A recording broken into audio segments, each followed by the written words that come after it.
Je n'ai jamais de ce genre de choses. Je trouve ça d'un ridicule.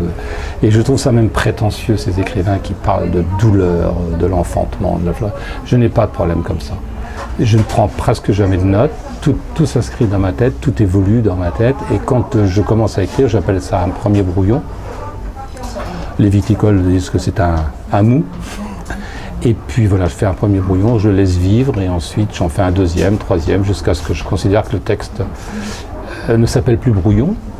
Et à ce moment-là, je le laisse encore du temps, jusqu'à ce qu'un autre texte arrive. Et une fois que l'autre texte arrive, je reprends celui-ci. Comment je fonctionne, de brouillon en brouillon.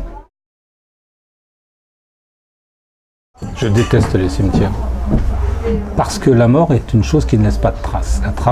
La seule trace que laisse la mort, c'est ce dont on se souvient de celui qui est mort. Pourquoi tu me poses cette question? Disons que le cimetière est là, le lieu où sont mes parents. C'est l'histoire d'un garçon qui, en définitive, a besoin d'aller dire à ses parents de quoi il en retourne. Donc il va là, parce que c'est le seul endroit où ils sont. S'ils étaient enterrés autre part, dans un cimetière, ils y seraient tout de même allés. Il était question d'aller leur dire.